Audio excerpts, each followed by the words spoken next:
Nah, pagi hari ini sebelum kita masuk perjamuan kudus, secara singkat saya akan melanjutkan khotbah kemarin.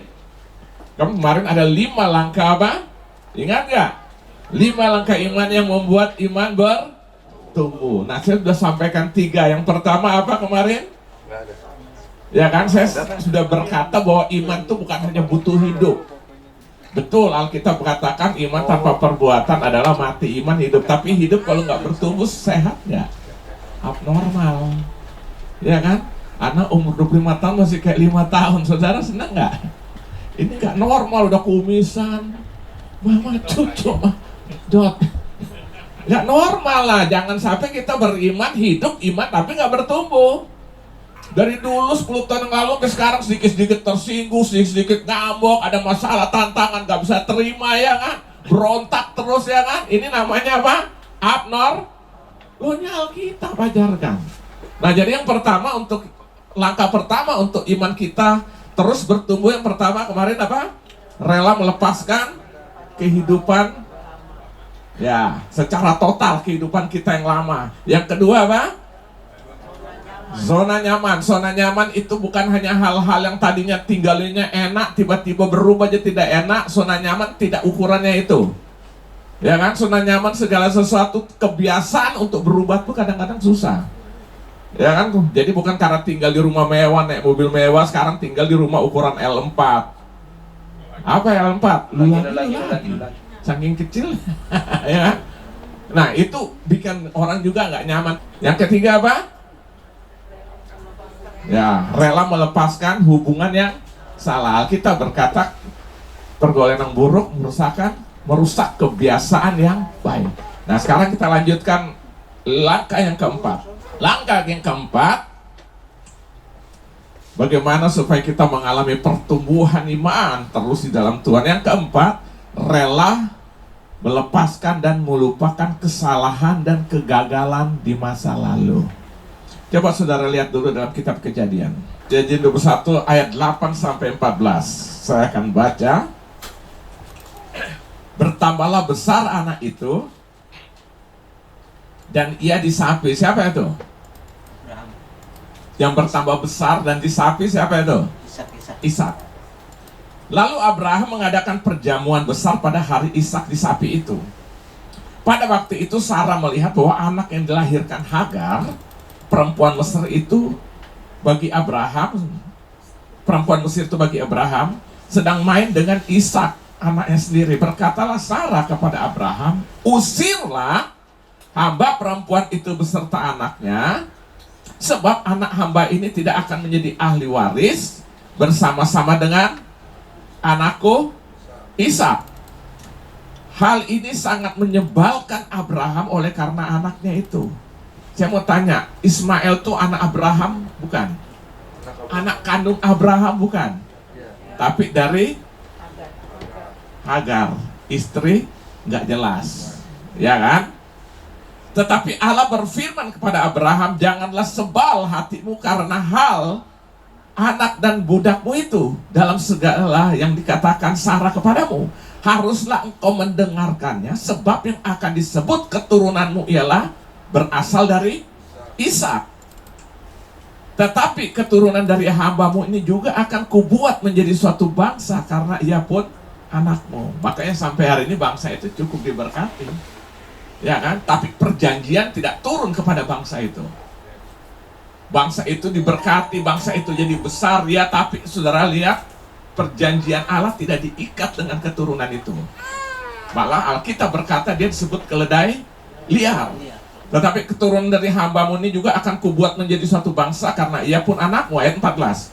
Keesokan harinya pagi-pagi Abraham mengambil roti serta sekirbat air dan memberikannya kepada Hagar. Ia meletakkan itu beserta anaknya di atas bahu Hagar. Kemudian suruhnya lah perempuan itu pergi. Maka pergilah Hagar dan mengembara di padang gurun Beersheba. Jadi saudara lihat yang keempat ini, saudara lihat yang terjadi, bagaimana supaya iman itu terus mengalami pertumbuhan. Yang keempat saudara lihat di sini, harus rela melepaskan dan melupakan kesalahan dan kegagalan masa lalu. Saudara, kalau saudara perhatikan apa yang terjadi ini, setelah Ishak mulai besar, setelah disapi, Lalu apa kata Sarah kepada Abraham? Abraham, kau usir itu perempuan yang bernama Hagar. Perempuan Mesir itu usir beserta anak, suruh dia pergi. Disuruh pergi, kenapa? Karena yang diperhitungkan sebagai keturunan daripada janji Tuhan itu melalui siapa? Melalui Ishak. Dan akhirnya meskipun dengan rasa berat hati, akhirnya apa yang dilakukan? Si Abraham mengusir Hagar dan Ismail. Ini satu gambaran bahwa iman akan bertumbuh waktu kita bisa melepaskan dan melupakan masa lalu kita. Amin. Ini masa lalu Abraham, saudara, ya kan? Jadi saya mau katakan Abraham itu pernah salah, dan kesalahannya itu punya dampak sampai hari ini. Betul nggak? Dia diberkati, amin. Tapi akibat pelanggarannya melakukan kesalahan, dampaknya sampai hari ini. Jadi saudara lihat, ketaatan mendatangkan berkat, tapi kesalahan Tuhan ampuni, tapi punya dampak juga. Amin. Nah, tetapi supaya kita bisa maju, saya mau katakan saudara, jangan mengingat lagi yang masa lalu. Semua orang tuh punya masa lalu, amin. Abraham punya masa lalu, saudara juga punya masa lalu, dan tidak ada masalah baik. Masa lalu kita tuh baik. Siapa yang baik? Tolong angkat tangan di sini. Yang masa lalunya baik. Siapa? Kalau ada angkat tangan, saudara salah alamat. Saudara bukan tempatnya di sini. Karena di sini bengkel untuk memperbaiki orang. Saya berulang-ulang bilang gereja itu adalah bengkel untuk membuat orang menjadi baik. Amin. Karena berjumpa dengan roh dan firman itu, orang akan diubahkan menjadi orang yang baik. Nah, saudara, Abraham tuh punya masa lalu, dan masa lalu itu disuruh apa? Tuhan melalui Sarah bilang suruh pergi. Supaya apa? Supaya ini tidak mengganggu, tidak bikin kacau kehidupan keluarga ini. Nah, ini masa lalu, saudara. Nah, saya mau katakan hari ini, saudara, seringkali kita tidak bisa bertumbuh dalam Tuhan karena kita masih terikat dengan masa lalu. Dan iblis selalu pakai itu untuk mendakwah. Dan masa lalu tidak selalu hal-hal yang negatif, yang bagus pun kadang-kadang itu bisa dipakai iblis. Saya beri contoh, saudara. Seorang pejabat tinggi masa lalu. Sekarang udah bertobat, dia sudah tidak lagi jadi pejabat, dia datang ke gereja. Bro, presiden direktur atau direktur utama perusahaan besar kan, atau BUMN, bro, layani ya, bisa bro. Pelayanan apa? Jadi menerima tamu. Itu bergumul, saudara, dia. Gila, dulu gua turun dari mobil, begitu sampai di depan gerbang langsung pintu dibukain, satpam hormat ya kan. Tas sudah ada yang bawain, naik ke atas, pulang juga begitu. Sekarang terima tamu, gua nyengir terus begini. Itu bisa membuat kita, saudara, nggak? Gengsi kita jatuh rasanya. Karena masa lalu yang bagus. Iblis bisa pakai itu untuk menghambat. Termasuk kejelekan-kejelekan apalagi. Lah, gua tahu lu siapa, latar belakang lu. Dituduh itu sama Alkitab berkata iblis mendakwa kita siang dan malam. Dia pakai masa lalu kita, ya kan? Kamu siapa mau melayani? Buset kan? Ya kan? Siapa kamu? Oh iya ya. Saudara lihat. Nah, saya mau katakan itu sebabnya itu harus dilepaskan. Amin. Supaya kita bisa mengalami apa? Kemajuan di dalam Tuhan. Karena iblis selalu pakai, saudara, hal-hal itu. Makanya Yesus pernah berkata, selalu saudara boleh pelajari dalam perjanjian baru dari Matius sampai Wahyu. Tidak ada satu kata yang Yesus pernah menyinggung masa lalu. Selalu Yesus bilang hari ini. Amin. Orang yang disalibkan bersama dia, yang satu caci maki Yesus kan, ada kiri kanan orang kan yang disalib karena kejahatan. Yang satu bilang, wah kalau kamu benar-benar kamu Tuhan turun, selamatkan dirimu, selamatkan aku. Kata-kata cacian keluar. Tapi yang sebelah kanannya satu berkata, apa kalau kita seperti ini, pantaslah kita karena kita berbuat kejahatan, tapi Yesus ini tidak. Lalu dia berkata apa? Yesus, kalau engkau datang sebagai raja, ingatlah akan aku. Apa kata Yesus? Hari ini juga aku bersama aku di Firdaus. Lazarus, Sakius maksud saya, waktu dia mendengar bagaimana Yesus lewat Yeriko itu, Apa yang terjadi? Dia lihat orang berbondong-bondong, lalu dia pengen lihat siapa itu Yesus. Dia mendahului orang banyak karena badannya tinggi besar, saudara. Tinggi besar. Ya kan? Saking dia menyadari dia pendek, dia akan susah untuk melihat. Dia mendahului dan dia naik ke atas pohon. Dan pohon itu sampai hari ini masih ada. Sampai hari ini, saya kemarin masih lihat. Saya sampai merenung di bawah nih, dia naik lewat mana ini? Itu paling enak kita lihat. Jadi sudah ribuan tahun pohon itu. Dia naik, begitu Yesus sampai di bawah, dia stop, dia melihat ke atas. Sakius, segeralah turun karena hari ini aku harus numpang di rumahmu. Akhirnya Sakius turun bawa Yesus numpang rumahnya. Saya mau tanya, Yesus singgung gak tentang siapa latar belakang Sakius? Dia seorang dirjen bea cukai kira-kira saat itu. Dia gak pernah, lu kaya dari mana sih? Ya kan? Dia gak pernah singgung sedikit. Tapi langsung Sakius berkata, Tuhan, setengah dari kekayaanku aku akan berikan kepada orang miskin. Kalau ada yang aku tipu 4 kali lipat aku beri. Yesus tidak pernah nyinggung masa lalu. Yesus pentingkan hari ini. Saudara tidak akan bisa bertumbuh dengan Tuhan kalau masih terikat dengan masa lalu. Amin. Tadi kita dengar kesaksian dari Laura sebagai seorang pramugari. Saudara, pesawat jet tempur atau pesawat lah umumnya, kenapa kok ada hitung-hitungan bawa barang? Dibatasi, tergantung maskapai penerbangan kan. Kalau kayak KLM tuh cuma 23 kilo loh. Garuda masih agak lumayan lah, masih bisa 30-an ya kan, apalagi kita luar negeri. KLM itu cuma 23 kilo. Saya tanya, kenapa kok 23 kilo? Ya karena pemerintah sana kayak di Belanda kan, mereka memperhitungkan lebih dari situ, orang bawa orang bisa cedera. Karena berat barang mereka harus pindahin kan, akibat cedera kan mereka masuk rumah sakit ditanggung pemerintah. Kalau kita enggak kan, saudara di pelabuhan 100 kilo tuh karung mereka. Itu salah satu. Yang kedua, saudara tahu apa sebabnya? Karena pesawat itu juga punya kapasitas kemampuan membawa beban. Bayang kalau orang dibebasin, orang bawa sebanyak bisa terbang nggak? Pesawat itu bisa take off nggak? Nggak bisa, makanya di bebannya itu diukur. Nah pesawat jet tempur, saudara lihat, yang kecepatan 2-3 kali kecepatan suara kan, kita baru dengar suaranya, pesawatnya udah hilang. Saudara lihat, setiap mereka mau landing, ada satu parasit dilepas di belakangnya. Apa fungsinya? Sebagai rem untuk membantu rem supaya menahan kecepatan itu kan, dia dengan dorongan angin kan, berlawanan arah. Saudara lihat. Nah pertanyaannya, kalau dia pas landing dia pasang itu, gampang gak landing? Kenapa? Ada beban. Nah saudara, saya mengatakan kita tidak bisa take off karena ada masa lalu yang terus mengingatkan kita. Masa lalu yang selalu kita bawa-bawa dalam kehidupan kita, ya kan? Maka Yesus selalu berkata hari ini. Nah iblis akan pakai macam-macam cara, pokok intinya tuh iblis tidak pusing kita datang ke gereja. Iblis juga nggak peduli kita sudah melayani, tapi prinsipnya supaya lu jangan maju-maju ya dalam Tuhan.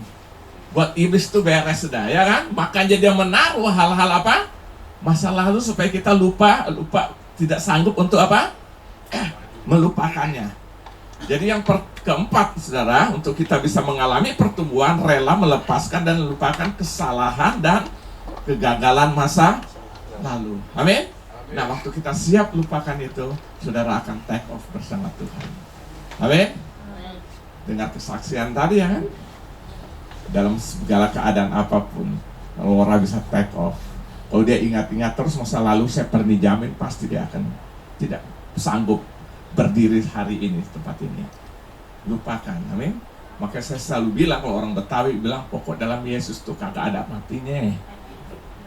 Ya kan? Kagak ada matinya, kata orang Betawi, ya kan? Makanya Paulus bilang kan, Allah turut bekerja di dalam segala keadaan. Catat garis bawah, dalam segala keadaan, bukan keadaan baik aja loh. Keadaan yang tidak baik, Allah turut bekerja. Mendatangkan apa? Hasil akhirnya pasti baik. Amin. Nah makanya kita jangan lupa ingat-ingat masa lalu. Yesus saja lupakan, masa kita ingat-ingat? Ini akan menghambat pertumbuhan kita dalam Tuhan. Amin. Yang keempat, yang kelima, yang terakhir. Tapi yang kelima ini 1, 2, 3, 4, masih ada 5 poin sudah. Kalau dengar di gereja orang masih dengar yang terakhir tuh, yang ngantuk-ngantuk langsung bangun saudara, ya kan?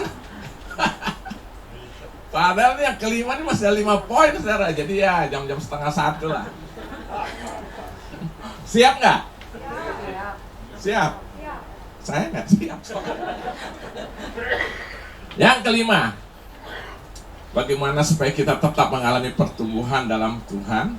Yang keempat tadi, rela melepaskan dan melupakan kesalahan dan kegagalan masa lalu ya. Jadi ingat, jangan suka-suka ingat-ingat masa lalu. Amin. Kita ini paling suka kan, apalagi kalau orang itu sudah pernah kita tolong. Toto orang itu sukses, kalau bukan wah apa segala macam ya kan. Sekarang sombong sekali, belagu. Kita ingat terus, ya sakit hati sendiri lah. Udahlah, udah tolong lah, selesai, amin. Apalagi kalau orang itu masa lalu kita tahu bejat banget kan, tiba-tiba masuk gereja, langsung kita lihat kaget, kita senggol. Lihat. Ya, biarinlah, udah masa lalu, amin. Mungkin kemarin kita masih brengsek, hari ini kita ke gereja. Kenapa salahnya? Apa salahnya? Amin. Gak apa-apa, orang kita semua sama kok latar belakang masa lalu. Maka Yesus harus mati kayu salib karena nggak ada yang masa lalunya baik. Maka sebentar kita melakukan perjamuan itu mengingat selalu. Alkitab bilang, perbuatlah ini sebagai peringatan akan aku. Supaya kita ingat siapa kita. Hanya karena anugerah kita bisa diselamatkan. Amin. Yang kelima, yang terakhir, untuk kita bisa terus bertumbuh dalam Tuhan secara rohani, secara iman. Yang kelima, rela melepaskan hal paling berharga dalam hidup ini. Rela melepaskan hal yang paling berharga dalam hidup ini. Saya nggak tahu apa yang paling berharga, tapi yang jelas untuk kita bisa mengalami satu terobosan terus maju dalam Tuhan, rela melepaskan itu. Coba saudara lihat di dalam Kejadian pasal 22. Kejadian pasal 22 ayat 1-11 saya baca ya. Ayat 1-11. Setelah semuanya itu Allah mencoba Abraham. Ia berfirman kepadanya, Abraham, lalu sahutnya, ya Tuhan. Firman-Nya, ambillah anakmu yang tunggal itu yang engkau kasihi, yakni Ishak, pergilah ke tanah Moria dan persembahkanlah dia di sana sebagai korban bakaran pada salah satu gunung yang akan kukatakan padamu. Keesokan harinya pagi-pagi bangunlah Abraham.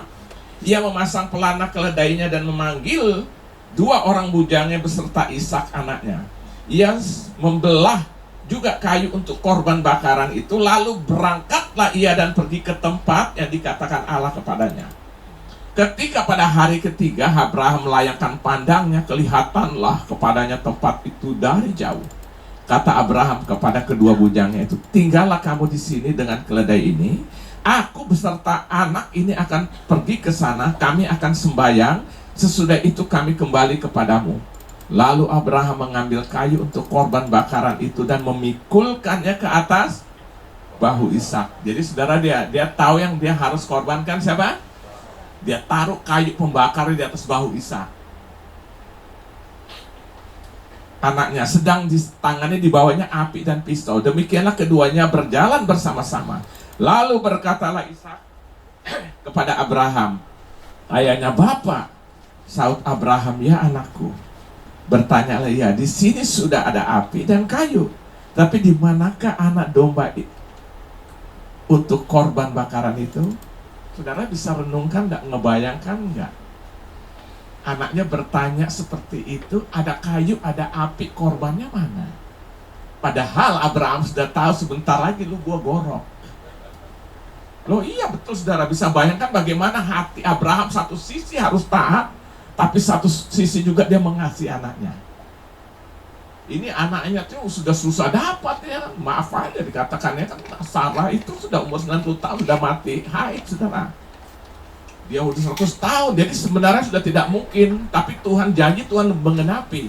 Jadi di sini saudara lihat bahwa janji Tuhan tidak akan pernah gagal. Amin. Kalau Tuhan berjanji, Tuhan menggenapi, bukan kau yang mulai, kau yang mengingkari, bukan saudara ya. Tuhan berjanji pasti Tuhan menggenapi, ya kan? Sahut Abraham, Allah yang akan menyediakan anak domba untuk korban bakaran baginya, anakku. Demikianlah keduanya berjalan bersama-sama sampailah mereka ke tempat yang dikatakan Allah kepadanya. Lalu Abraham mendirikan mezbah di situ, disusunyalah kayu, ikatnya Ishak anaknya itu, dan diletakkan di atas mezbah itu, di atas kayu api. Dan saya bayangkan Ishak tuh taat juga loh, ya kan? Dia diikat, dia ikut aja loh, nggak berontak. Nah di sini saudara lihat, orang taat itu, orang hidup dalam kebenaran itu akan turun. Jadi kalau bapak tukang judi, lalu pengen anaknya rajin sekolah minggu, itu hanya mimpi. Loh betul. Jadi jangan heran lihat, Abraham taat, ketaatan itu turun, kebenaran itu turun. Makanya Alkitab katakan kalau kau mengenal kebenaran, kebenaran memerdekakan hidup. Daud bilang belum pernah aku lihat orang benar ditinggalkan Tuhan dan anak cucunya meminta-minta roti. Amin. Itu janji. Dan itu diikat Tuhan pada Abraham sampai hari ini. Lanjut, ayat berapa sekarang? 10. Sudah tuh Abraham mengulurkan tangannya lalu mengambil pisau untuk menyembelih anaknya. Tetapi berserulah malaikat Tuhan dari langit kepadanya, Abraham, Abraham. Sahutnya, ya Tuhan. Lalu ia berfirman, jangan kau bunuh anak itu dan janganlah kau apa-apakan dia, sebab telah ku ketahui sekarang bahwa engkau takut akan Allah dan engkau tidak segan-segan untuk menyerahkan anakmu yang tunggal kepadaku. Saudara lihat. Jadi waktu itu saudara kalau pelajari ini, saudara akan lihat Allah itu seakan-akan tidak konsisten. Di mana tidak konsistennya? Dia bilang, Abraham, aku akan memberkati engkau, keturunanmu banyak seperti pasir di laut dan bintang di langit. Seberapapun kau bisa hitung, itulah keturunanmu. Ya dong, itu janji. Sekarang baru punya satu, tiba-tiba diminta dipersembahkan. Pelin-pelan nggak? Hah? Kelihatannya buat ukuran kita pelin-pelan. Tapi akhirnya Abraham taat melakukan seperti yang apa yang Tuhan minta. Dan akhirnya begitu dia sudah siapkan kayu, anaknya ditaruh, pisau sudah mulai tempel sini. Tiba-tiba Allah melalui malaikat bilang, stop, jangan lakukan itu. Lihatlah ke sebelahmu. Ternyata ada domba yang tersangkut di semak-semak. Dan itulah diambil untuk dikorbankan. Itulah yang bikin kita kadang-kadang sama tetangga kadang ribut ngotot kan. Siapa dipersembahkan? Oh Ishak dong, dia kan anak kandung. Gak bisa dong Ismail. Paling dipersembahkan siapa yang benar menurut saudara? Domba. Jadi gak usah ribut. Benar gak? Iya kan?